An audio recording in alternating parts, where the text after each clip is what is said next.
નમસ્કાર, આપ જોઈ રહ્યા છો નેશન પ્લસ ન્યૂઝ. હું છું આપની સાથે હિરલ પંડ્યા. નર્મદા જિલ્લામાં દર વખતની જેમ આ વખતે પણ આદિવાસી સમાજ અને ગ્રામીણ મતદારોએ લોકશાહીના પર્વમાં ઉત્સાહભેર ભાગ લઈને રાજ્યમાં નવો રેકોર્ડ સ્થાપિત કર્યો છે. સમગ્ર રાજ્યમાં સૌથી વધુ મતદાન કરવાનો રેકોર્ડ જાળવી રાખતા નર્મદા જિલ્લા પંચાયતમાં 84.49% મતદાન થયું હતું. નર્મદા જિલ્લાની જનતા માટે મતદાન એ માત્ર ફરજ જ નહીં પણ એક ઉત્સવ છે. જિલ્લાની ચૂંટણી પ્રક્રિયા પૂર્ણ થતા જે આંકડા સામે આવ્યા છે તે આશ્ચર્યજનક છે.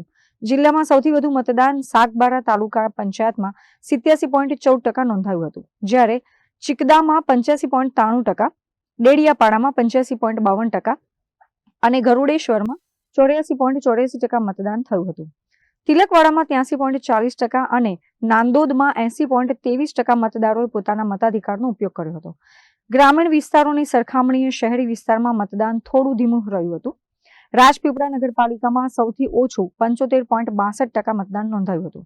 તેમ છતાં અન્ય શહેરોની સરખામણીએ આ આંકડો ઘણો ઊંચો ગણી શકાય. અત્રે ઉલ્લેખનીય છે કે રાજ્યમાં પ્રત્યેક ચૂંટણીમાં સૌથી વધુ મતદાન કરવાનો ઇતિહાસ નર્મદા જિલ્લા સાથે જોડાયેલો છે.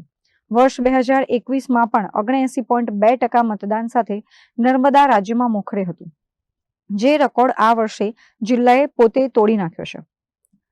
Deepak Jagtap, Nation Plus News, Narmada. સમાચારોનો સતત અપડેટ મેળવવા માટે અમારી નેશન પ્લસ ન્યૂઝની યુટ્યુબ ચેનલને સબસ્ક્રાઇબ કરો, બેલ આઇકન દબાવો અને જોડાયેલા રહો ફેસબુક, ઇન્સ્ટાગ્રામ અને ટ્વિટર પર.